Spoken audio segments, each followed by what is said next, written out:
the first to know Nsem-Pii TV. Imamo akwa baby mba Nsem-Pii TV so. Akasa months na Ghana ekoto aba ayo mampani fufra obedi yanim from ana obedi so from 7 January 2025 to December 2028. Near the governing party the New Patriotic Party amanyukuna omo elected flabber Dr. Bawumia no ankasa na side the Vice President for the Republic of Ghana.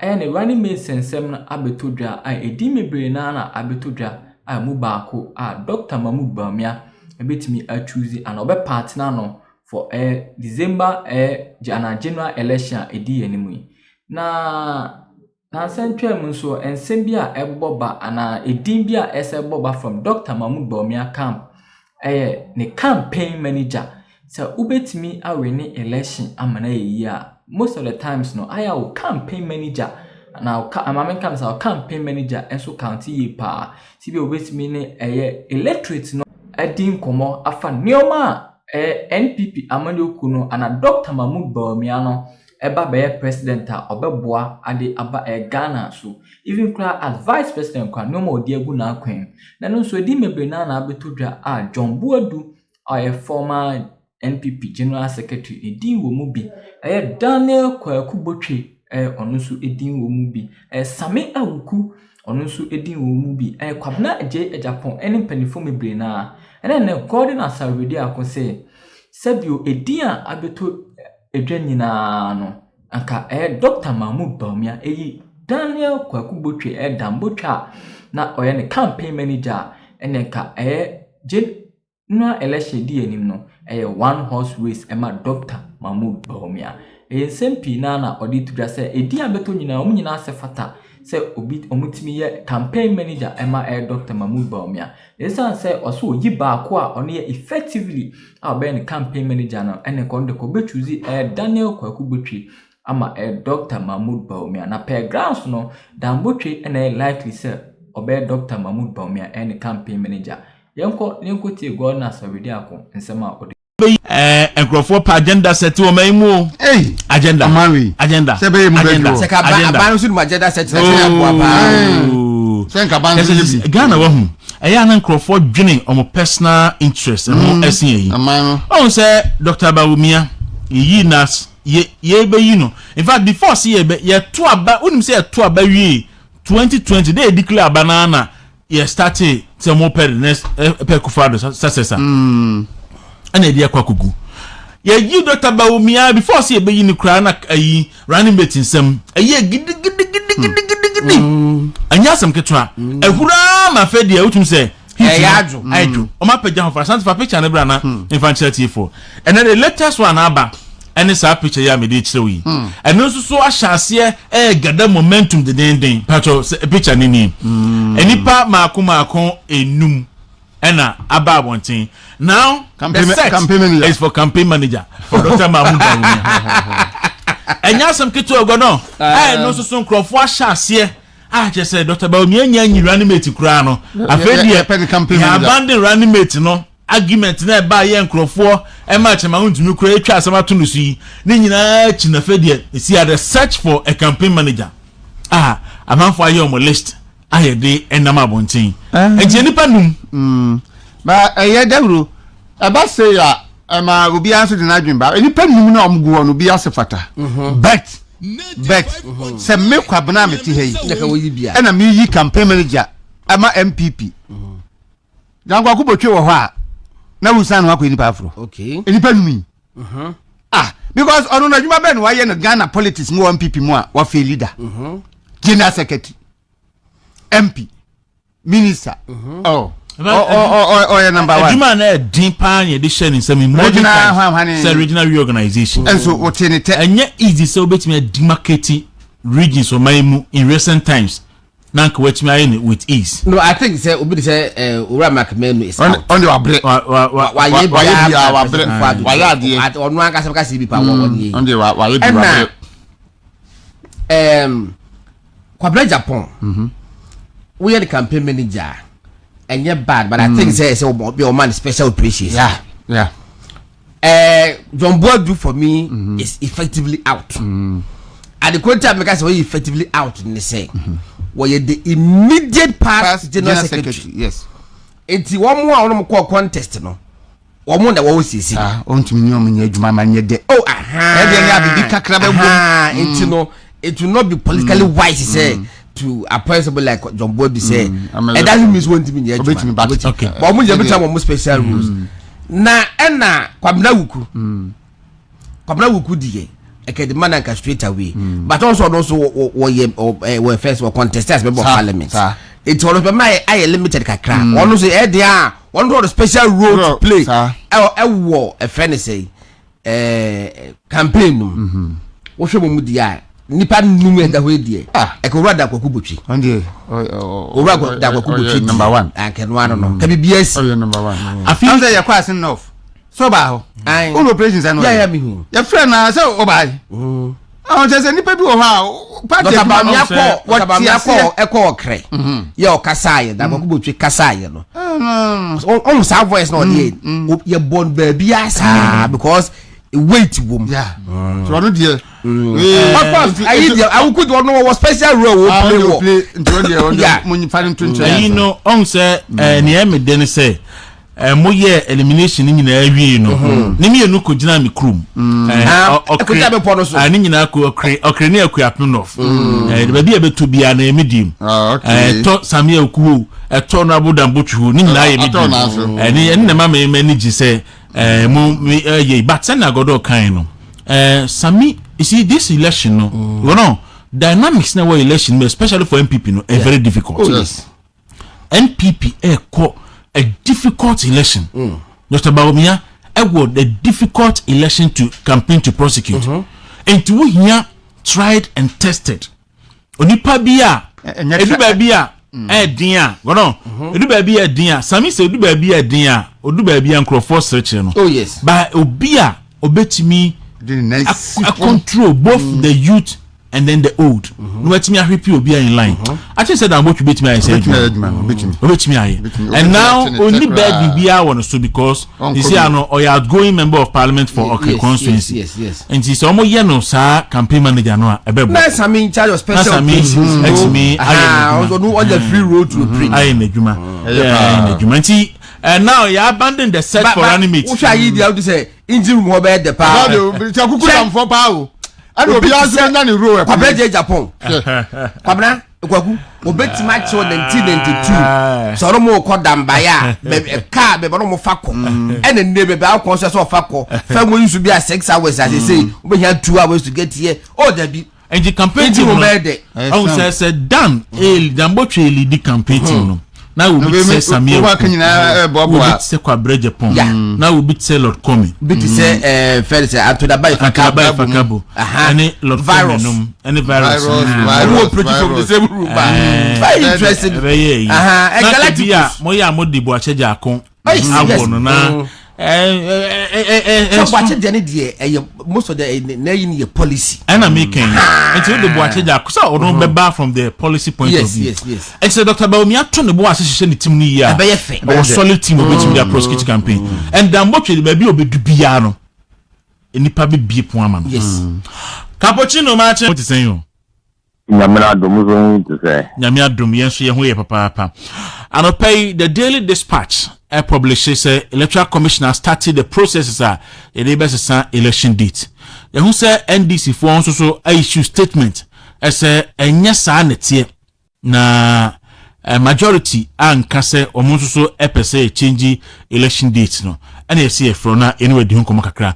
Daily Dispatch for dey na moteye enti anope ma publish EC start processes for 2024 election to be held in November.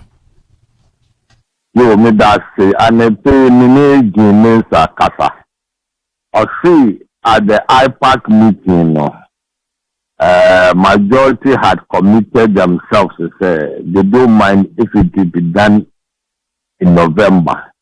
But in the aftermath of IPAC meeting, they decided say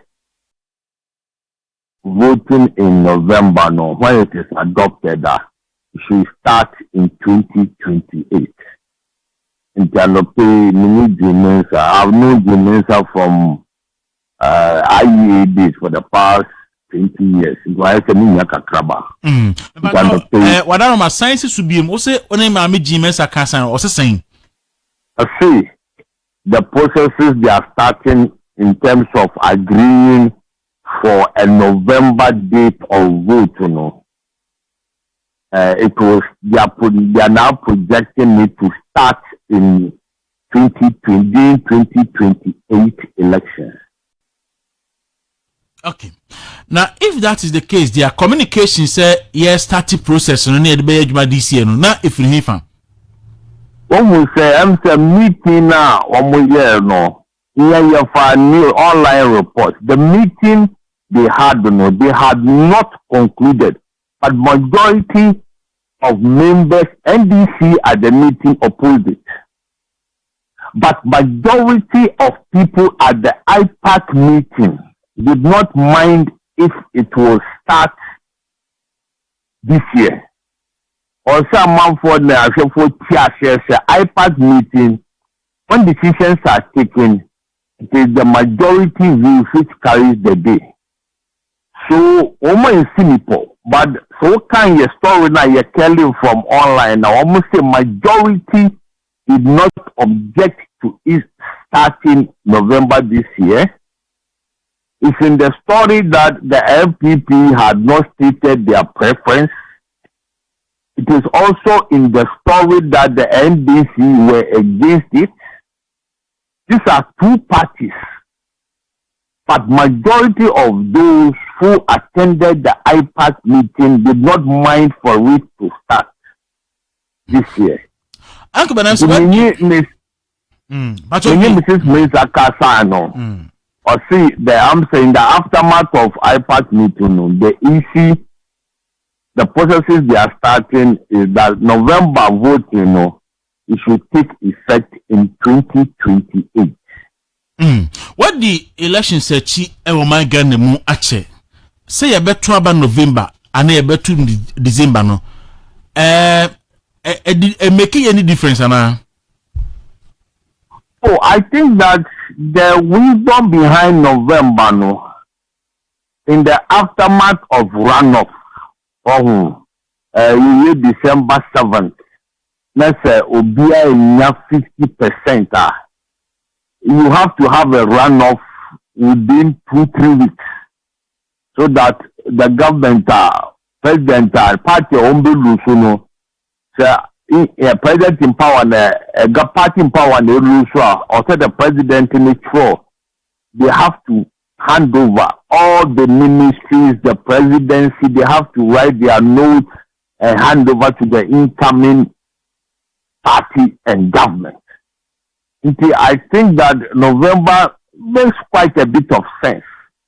So you don't have any even in the middle of November. Now a call runoff, you're even end of November. By the beginning of December, if there's a change, they will have about a month to prepare a handover.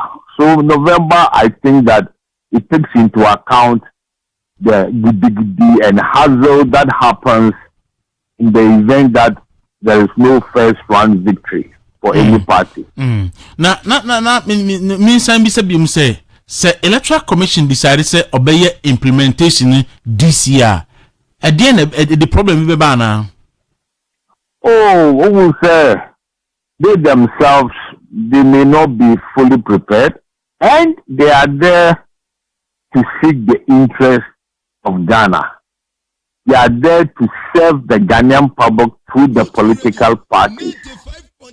Even though IPAC majority may not mind, once I'm sure Somujo who said the two biggest parties, NPP and NDC, had not said say we agree, no, it makes sense for them to take a step back and look again. So because the two parties, they get about cumulatively about 95%, 97% of the votes in the presidential elections. Anyway, so it makes sense that they have to try and kind of take on board these two big parties, their positions and stand on issues that EC will want to take. Okay. And this is for a free IPAC meeting for a while now. On the Monday, the first IPAC meeting in so many years. And I say so many months. Now, almost halfway, and almost shall say statement on the tone of the statement. Or advice to NDC as our IPAC meeting, Electoral Commission basing. Oh, tell me, why have they come back? They've seen that, yes, Omufimu to protest certain things. That's also not once mass who can show. Tokubo, that's a new basic. No, Bokunu, Ubenya nose bleeding. No, Kuma, Ubenya nose bleeding. Ukwa now by. But that's what must say. Matthias, Very good. Okay. That's a name and Chimuka crowd ya na before say Bediako akono. Memory day tram NPP parliamentary primaries ekoyi nipa bejino manemu. What share said their process ne koye any omo free mu baye any omo nso so a elusu no a. The whole process no it is saying I think that the NPP has done well. They have learnt their lessons from 2020. When at that time there were they wanted to protect some sitting MPs who had become unpopular.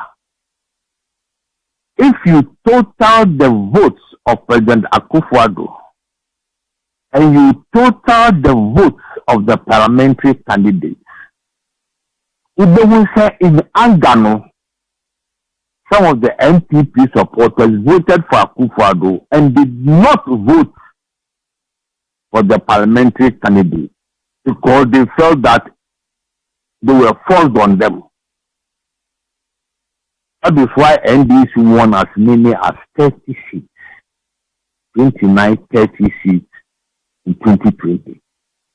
So as a political party, I must commend them, sir. They've learned from what happened in 2020, and even though 28 incumbent MPs have lost, people in the various constituencies will see, say, oh, there was no Nsem-Pii Bediako Pepe.